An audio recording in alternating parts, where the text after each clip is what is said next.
Hello friends. Data structure सीखने की series में आज हम देख रहे हैं हमारा चैप्टर 16, जिसमें हम देखेंगे बाइनरी ट्री को कैसे रिप्रेजेंट किया जाता है।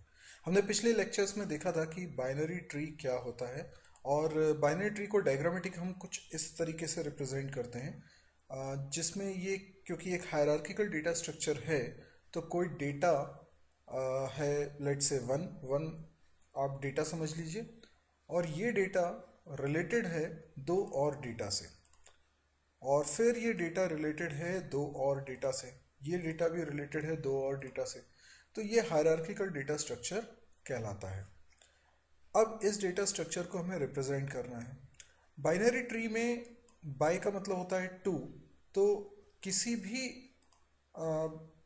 नोड से दो ही चाइल्ड नोड्स हो सकते हैं। बाइनरी ट्री में किसी भी नोड से दो ही चाइल्ड नोड्स हो सकते हैं। तो जैसे ये एक नोड है, तो इसके नीचे एक नोड है ये, और एक नोड है ये। दो से ज़्यादा नहीं हो सकते।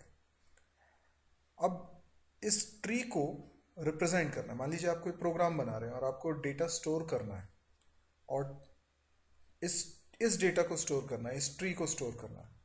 तो आपके पास बेसिकली दो तरीके होते हैं। या तो आप एरे बना लीजिए, एरे की मदद से रिप्रेजेंट कर लीजिए, या फिर लिंक लिस्ट की मदद से रिप्रेजेंट करिए। अच्छा, ये लिंक लिस्ट में ये लीनियर लिंक लिस्ट नहीं है। यहाँ पे लिंक लिस्ट का मतलब ये हो गया कि लिंक होंगे, यानी आप इसे लीनियर लिस्ट ना समझे। यहाँ डेटा लिंक्ड है, लेकिन जैसे ये डेटा है, तो ये इन दोनों डेटा से लिंक्ड है। तो पॉइंटर की मदद से हम इन दो मेमोरी लोकेशंस को पॉइंट करेंगे, तो इसलिए हम लिंक्ड वर्ड यूज़ करते हैं। बाकी ये लिंक लिस्ट लीनियर लिस्ट नहीं है। एरे से नॉर्मली हम बहुत कम सिचुएशंस में ट्री को रिप्रेजेंट करेंगे। ज़्यादातर सिचुएशन में हम पॉइंटर की मदद से लिंक्ड रिप्रेजेंटेशन ही यूज़ करेंगे। तो आइए देखते हैं कैसे इसको रिप्रेजेंट करेंगे। सबसे पहले हम बात करते हैं डेटा रखने वाले इस नोड की। नोड क्या होता है? ये जैसे एक स्टेशन है, एक कहिए नोड, इसको हम टेक्निकली डेटा स्ट्रक्चर की लैंग्वेज में बोलते हैं नोड। हाँ, नोड क्या होता है? जैसे कुछ सिटीज़ हैं, राइट, और सिटीज़ आपस में कनेक्टेड हैं, राइट। ये एक सिटी, एक सिटी, एक सिटी है। तो ये जो कनेक्शन है, ये तो हम बोल सकते हैं कि रास्ता है। और ये सिटीज़ क्या है? पॉइंट्स हैं, डेस्टिनेशंस हैं, पॉइंट्स हैं।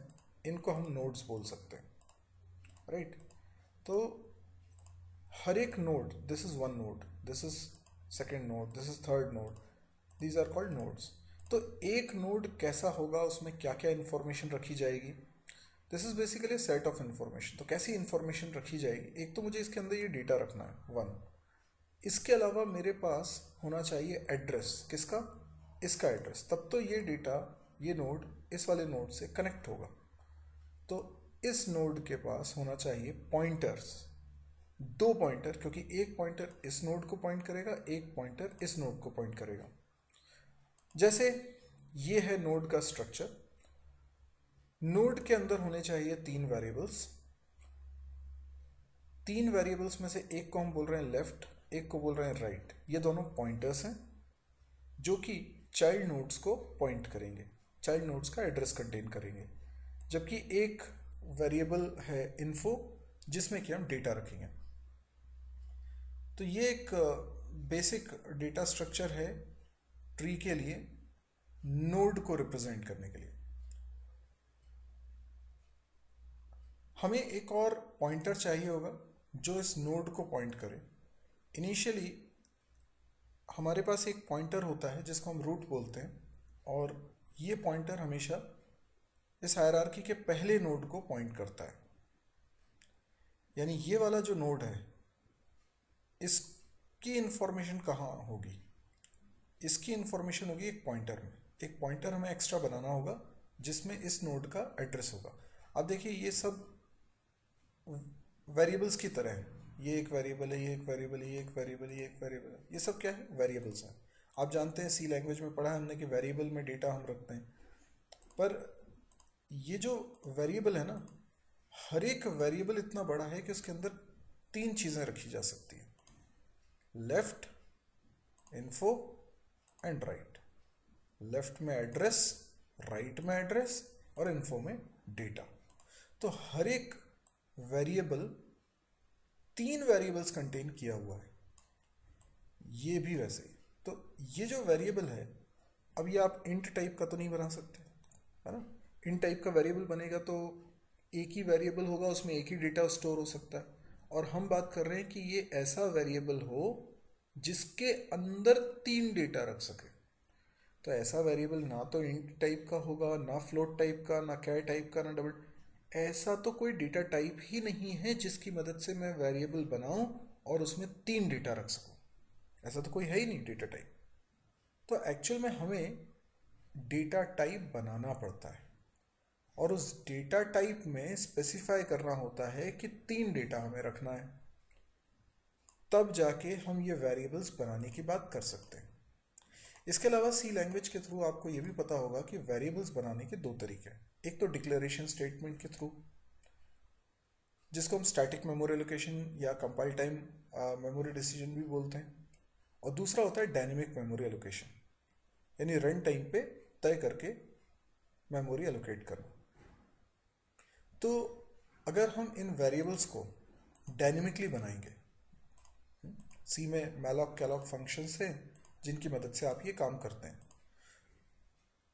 तो अगर आप डायनेमिकली ये वेरिएबल बनाएंगे तो इसका कोई नाम नहीं होगा।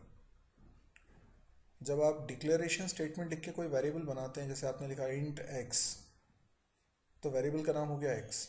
लेकिन डिक्लेरेशन स्टेटमेंट के थ्रू जब आप वेरिएबल बनाते हैं तो उसका नाम होता है। जब डायनेमिकली आप कोई वेरिएबल बनाते हैं तो उसका कोई नाम नहीं होता। तो मैलॉक फंक्शन की मदद से जब कोई वेरिएबल बनाएंगे तो उसका कोई नाम नहीं होगा। तो फिर इस ब्लॉक को एक्सेस कैसे करेंगे अगर इसका नाम नहीं है तो इसका होगा एड्रेस। और एड्रेस हम किस में रखेंगे? एक पॉइंटर में। तो ये जो पहला वाला नोड है जो इस हायरार्की में सबसे टॉप पे है, इसका एड्रेस कंटेन करने के लिए हमें जो पॉइंटर बनाना है, उस पॉइंटर को हम रूट पॉइंटर बोल रहे हैं। अगर रूट पॉइंटर के अंदर नल है, इसका मतलब ट्री एम्प्टी है, क्योंकि जब तक ये नोड ही नहीं होगा ये सारे नोड तो एग्जिस्ट ही नहीं कर सकते, ये तो उसके बाद ही एग्जिस्ट करेंगे।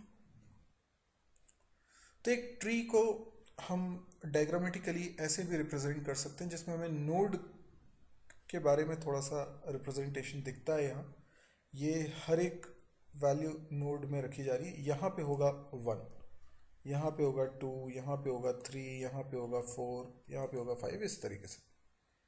तो रूट हमें एक पॉइंटर बनाना होगा। ये पॉइंटर किस टाइप का होगा? हम जानते हैं पॉइंटर जिस टाइप का होता है उसी टाइप के ब्लॉक का एड्रेस कंटेन करता है। पॉइंटर अगर इंट टाइप का होगा तो इंट वेरिएबल का ही एड्रेस कंटेन करेगा। पॉइंटर अगर फ्लोट टाइप का होगा तो फ्लोट वेरिएबल का ही एड्रेस कंटेन करेगा। तो अब ये जो वेरिएबल है ये नोड टाइप का है। नोड क्या है? Data type. Node data type हम बनाएंगे। तो ये नोड टाइप का एक वेरिएबल है जिसका एड्रेस कंटेन करने वाला पॉइंटर भी नोड टाइप का ही होना चाहिए। अब जो स्ट्रक्चर हमें बनाना है वो इस तरीके से बना सकते हैं। यहाँ डेटा लिख लें या इन्फो लिख लें। जैसा हम एग्जांपल में नाम ले रहे थे इन्फो, तो हम इसका नाम इन्फो रख लेते हैं। तो हम स्ट्रक्चर बना रहे हैं, इसका नाम हमने रख लिया बाइनरी ट्री नोड, और इसके अंदर 3 वेरिएबल्स बना लिए, इन्फो, लेफ्ट और राइट। आप देख सकते हैं लेफ्ट और राइट दोनों पॉइंटर हैं जो कि बाइनरी ट्री नोड टाइप के ही हैं, क्योंकि इन पॉइंटर को भी नोड टाइप के ही किसी वेरिएबल का एड्रेस कंटेन करना है। तो इन पॉइंटर को भी नोड टाइप का होना ज़रूरी है। इसलिए जो हम डेटा टाइप बना रहे हैं, देखिए स्ट्रक्चर बनाना मतलब डेटा टाइप बनाना, तो हमने जो डेटा टाइप बनाया उसका नाम क्या रख लिया? Binary tree node. ये डेटा टाइप का नाम है। ठीक वैसे ही जैसे इंट, कैर, फ्लोट डेटा टाइप होते हैं, वैसे ही बाइनरी ट्री नोड ये भी अब से एक डेटा टाइप होगा।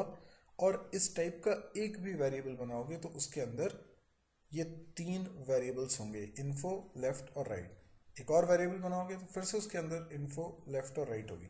मतलब हर वेरिएबल के अंदर 3 चीज़ें होंगी, जैसे कि ये सारे वेरिएबल्स, इनके अंदर ये 3 वेरिएबल्स मौजूद हैं।